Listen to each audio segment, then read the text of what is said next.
ಮತ್ತು ಇದು ನಾಳೆ ಫೀಮಾ ಮಿಡ್ ಟರ್ಮ್ ಕಾಂಗ್ರೆಸ್ ಅಂತೇಳಿ ಇದು 2 ವರ್ಷಕ್ಕೊಂದು ಸಾರಿ ಜನರಲ್ ಅಸೆಂಬ್ಲಿ ನಡೀತದೆ. ಈ ಸಾರಿ ನಮ್ಮ ದೇಶದಲ್ಲಿ ನಮ್ಮ ರಾಜ್ಯದಲ್ಲಿ ಅದು ಬೆಂಗಳೂರಿನಲ್ಲಿ ಮಾಡಬೇಕು ಅಂತೇಳಿ ನಮಗೆ ಈ ಆತಿಥ್ಯನ ವಹಿಸಿದ್ರು. ಅದರ ಪ್ರಕಾರ ಇವತ್ತು ಎಲ್ಲ 42 ದೇಶದಿಂದ ಪ್ರೆಸಿಡೆಂಟ್, ಸೆಕ್ರೆಟರೀಸು, ರೆಪ್ರೆಸೆಂಟೇಟಿವ್ಸ್ ಬಂದಿದ್ದಾರೆ ನಮ್ಮ ರಾಜ್ಯಕ್ಕೆ ಮತ್ತು ನಮ್ಮ ಸಿಟಿಗೆ. ಅವ್ರಿಗೆ ಎಲ್ರಿಗೂ ಒಂದು ಯೂಶಲಿ ಎಲ್ಲ ದೇಶದಲ್ಲೂ ಹಿಂದಿನ ದಿವಸ ಒಂದು ಔತಣಕೂಟ ಇರ್ತದೆ, ಮತ್ತೊಂದು ಪ್ರೋಗ್ರಾಮ್ ಇರ್ತದೆ. ಅದರ ಪ್ರಕಾರ ಇವತ್ತು ನಮ್ಮ ವೆಲ್ ವಿಷರ್ಸು, ಫ್ರೆಂಡ್ಸ್ ಎಲ್ಲ ಸೇರಿ ನನ್ನ ಬಗ್ಗೆ ಒಂದು ಪುಸ್ತಕ ಬಿಡುಗಡೆ ಮಾಡಿದ್ದಾರೆ. ನನ್ನ ಕ್ರೀಡಾ ಹಿನ್ನೆಲೆಯನ್ನು ಒಳಗೊಂಡಿರುವಂಥ ಪುಸ್ತಕನ. ಇದರಿಂದ ಯುವಕರಿಗೆ ಮತ್ತು ಮುಂದೆ ಬರುವಂಥ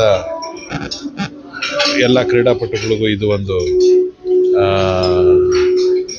ನಾಂದಿ ಆಗಬೇಕು ಅನ್ನೋದೊಂದು, ಮತ್ತು ಎಲ್ಲರೂ ಸ್ಪೋರ್ಟ್ಸಲ್ಲಿ ಭಾಗವಹಿಸಿ ನಮ್ಮ ರಾಷ್ಟ್ರಕ್ಕೆ, ರಾಜ್ಯಕ್ಕೆ ಹೆಸರು ತರಬೇಕು ಅನ್ನೋದೊಂದು, ಮತ್ತು ನಾನು ಏಷ್ಯಾ ಪ್ರೆಸಿಡೆಂಟಾಗಿ ಈ ಕ್ರೀಡೆನ ಇನ್ನೂ ಹೆಚ್ಚಿನ ಮಟ್ಟಿಗೆ ತೆಗೆದುಕೊಂಡು ಹೋಗಬೇಕು ಅನ್ನೋದು ನನ್ನ ಉದ್ದೇಶ.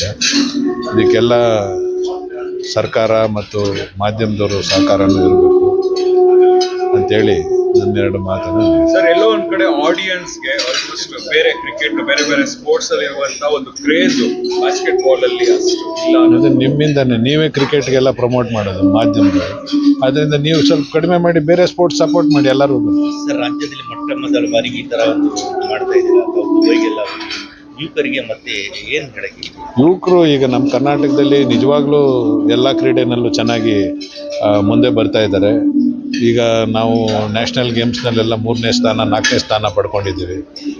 ಅದನ್ನು ನಾವು 1ನೇ ಸ್ಥಾನ, 2ನೇ ಸ್ಥಾನಕ್ಕೆ ತೆಗೆದುಕೊಂಡು ಹೋಗ್ಬೇಕು ಅನ್ನೋದು. ಸರ್, ಈಗ ಒಲಿಂಪಿಕ್ಸ್ಗೆ ಒಂದು ಎಲಿಜಿಬಿಲಿಟಿ ಸಿಗಬೇಕಲ್ಲ sir, basketball Olympics upcoming qualify ಆಗಬೇಕು. ಇದಕ್ಕೆಲ್ಲ ಕ್ವಾಲಿಫಿಕೇಷನ್ ಇರ್ತದೆ. ಈ ಏಷ್ಯನ್ ಕ್ವಾಲಿಫಿಕೇಷನ್ ಆದರೆ ಅಲ್ಲಿ 1 in 4 ಬಂದಾಗ ನಾವು ಒಲಿಂಪಿಕ್ಸ್ ಕ್ವಾಲಿಫೈ ಆಗ್ತೀವಿ. ಭಾರತನೂ ಈಗ ಕ್ವಾಲಿಫೈಯಿಂಗ್ ಇದರಲ್ಲಿದ್ದಾರೆ, ಬಟ್ ಅಲ್ಲಿ 1 in 4ನಲ್ಲಿ ಬರಬೇಕು. ಈ ಸತಿ 28 ಅಲ್ಲಿ ಆಲ್ಮೋಸ್ಟ್ ಬರೋ ಥರ ಏನಾದ್ರು ಇಲ್ಲ, ಅದು 3-on-3 ಈಗ 3-on-3 ಅಂತ ಹೊಸದು ಬಂದಿದೆ ಬಾಸ್ಕೆಟ್ಬಾಲ್. ಅದರಲ್ಲಿ ಭಾಗವಹಿಸೋ ಸೂಚನೆಗಳಿದೆ. ಚೆನ್ನಾಗಿ ಆಡಿದ್ರೆ ಅದು ಪಾಯಿಂಟ್ಸ್ ಮೇಲೆ ಹೋಗುತ್ತೆ. ಪಾಯಿಂಟ್ಸ್ ಮೇಲೆ. ಸರ್, ನೀವು ಬೇರೆ ದೇಶಗಳಲ್ಲಿ ದುಬೈ ಮತ್ತೆಲ್ಲ ಹೋಗಿದ್ರಿ, ಆ ಥರ ಕ್ರೀಡೆಗೆ ಆ ಥರ ಇದಿದೆ, ಭಾಳ ದೊಡ್ಡ ಪ್ರಮಾಣದ ಸಪೋರ್ಟ್ ಇದೆ. ಅದರಲ್ಲೂ ಕತಾರ್ ದೇಶದಲ್ಲಿ ಇವತ್ತು ಬಹ್ರೇನ್ನಲ್ಲಿ ಸ್ಪೋರ್ಟ್ಸ್ ಅಂತಂದರೆ ಎಲ್ಲ ಥರದ